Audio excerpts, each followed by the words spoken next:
Thank you for listening to the Family Unit Radio Show, which airs Fridays at 10 p.m. Eastern, 9 p.m. Central, and 7 p.m. Pacific. Listen to the show only on the Resilient Christian Radio. Not themselves anymore. A lot of times they do, in some aspects, to trying to shove the responsibility to someone else or blame others for how come they act the way they act, but never take responsibility. You know, in this day and age, a lot of times we don't get it. We don't understand that God always looks at the heart of man. And they look at the president and they try to say he's an evil man. He's an evil man. You don't know his heart. His action shows he cares. But people don't want to hear that because if they don't want to believe it. So it's something deep inside of a lot of people nowadays. Very deep. So deep. So deep. And it's in their heart. So here's the question. What's in your heart? What is in your heart? Throughout the Bible, the heart is referred to something much more than simple organism or organ pumping blood. A careful study of the word reveals that the heart is very important to become a Christian. And that's something we need to talk about here. The people who criticize people nowadays usually are Christians, very judgmental. But it's more just judgmental. A lot of them are judging the wrong things. It's a preference binge more than a actual judging the character of a person. And you got to look at them. But look at this here. Now we can believe in our minds and still be lost. But once a man believes in his heart, true salvation comes. Now God saves us from and buries a good treasure deep within our hearts. But the Bible also teaches that there are some who has evil treasure in their hearts. Now my question, and it still is, to and for you, is this. What's in your heart? Is it a good or evil treasure? Let's look at this here in a different context here. Before I go any further, I want to tell you a couple of things about this. A lot of people keep saying they are good people. I'm a good person. I'm this and that. I'm a good person. Really? What makes you a good person? What makes you a good person? Even Jesus said the only person good is God himself. And that's why a lot of people lose their marbles here. Because they want to depict Jesus in them as good because they're good. No one in earth has the capability of being good. No one. Not even the president. No one is capable of being good. However, and people do have good intentions and they have good motives, but that doesn't qualify that they have good treasure. It doesn't. So, let's look at here about treasure. Let's look at Luke chapter 6, verse 45. I'm going to wait till people get in. So people are on the chat line. I want to thank each and every one of you who are coming in with boldness here. Okay. Luke chapter 6, verse 45. All right. Everybody got thumbs up. Let's go ahead and read. A good man brings good things out of the good store up in his heart. A evil man brings evil things out of the evil stored up in his heart. For the mouth speaks what the heart is full of. This is the New Living Translation. Let's look at the King James version of it, because we need to bring some, we need to put side by side truths in here. Now, let's look at here. A good man out of good treasure of his heart brings forth that which is good. An evil man out of the evil treasure of his heart brings forth which is evil. For the abundance of the heart, his mouth speaks.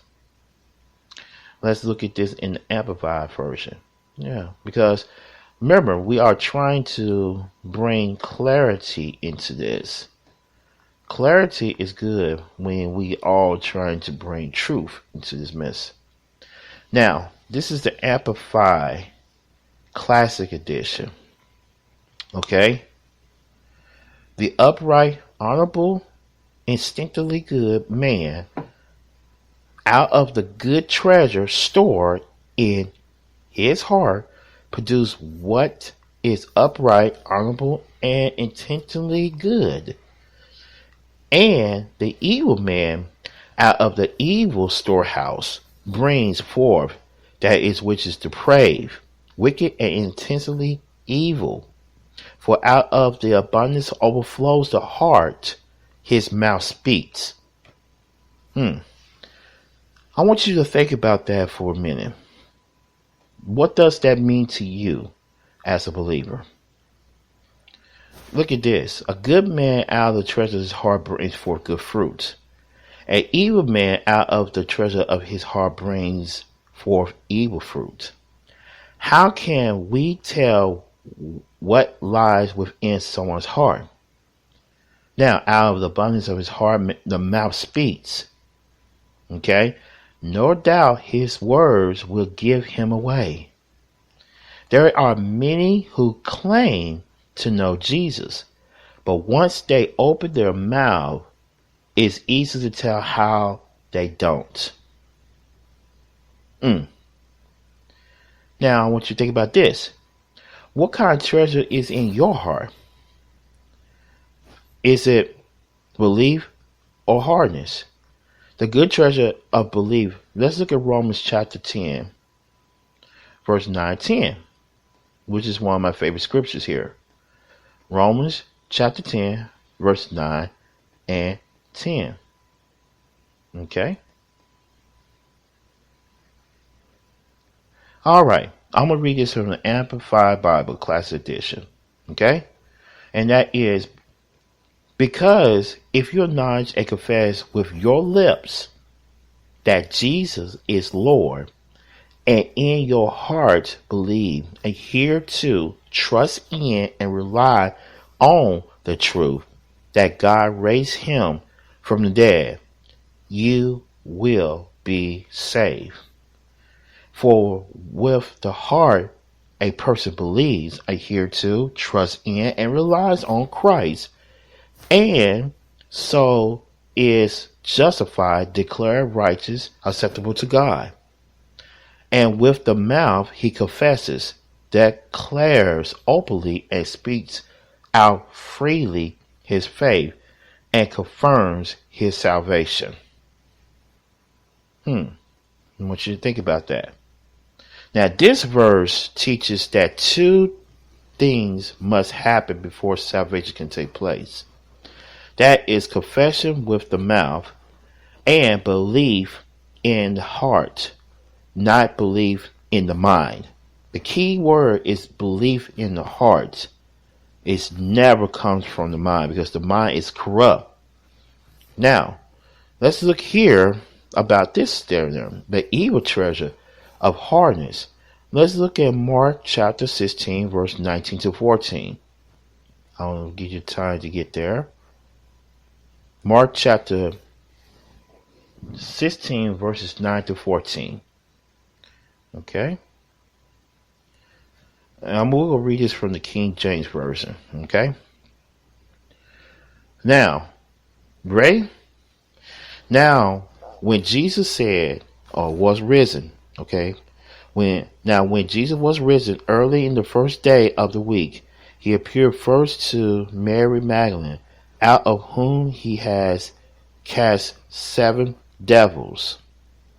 And she went and told them that he has been with him, that as they mourned and wept. And now remember, she was being with them as they mourned and wept. And when they had heard that he was alive, and he has been seen of her, believe not. After that, he appeared in another form unto two of them as they walked and went into the country. And they went and told it unto the residue. Neither believed they them. Afterwards he appeared unto 11 at they sat and meat, and upbraid they them with their unbelief and hardness of the heart, because they believed not them which had sent him after he was risen. This is when Jesus was raised from the dead.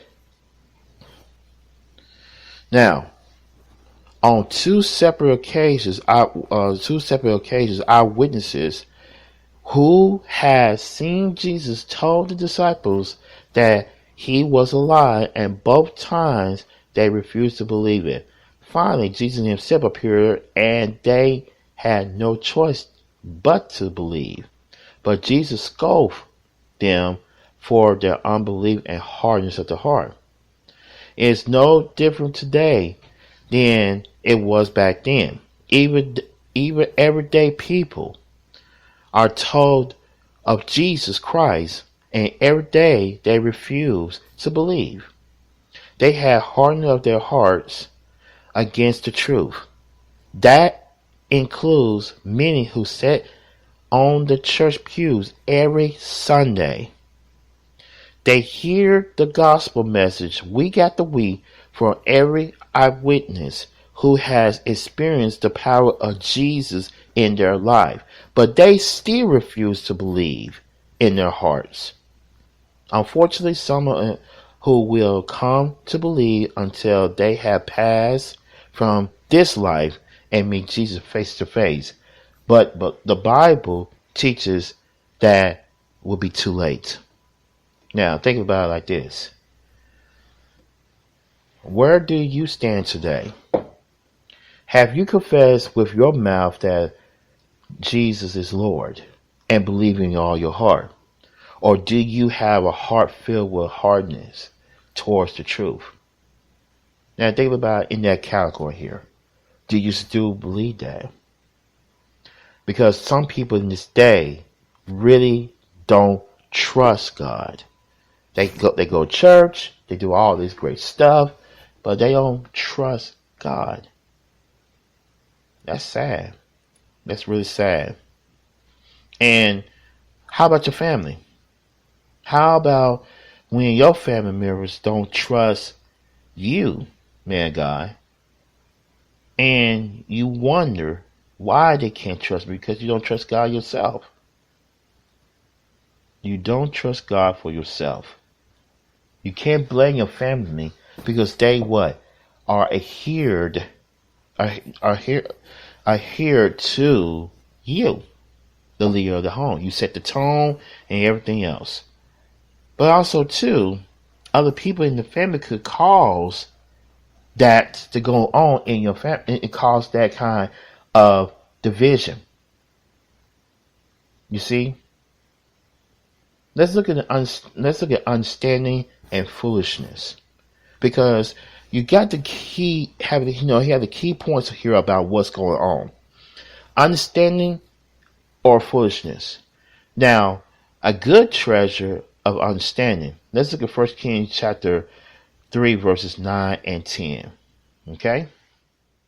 We will read this from the King James Version. Okay?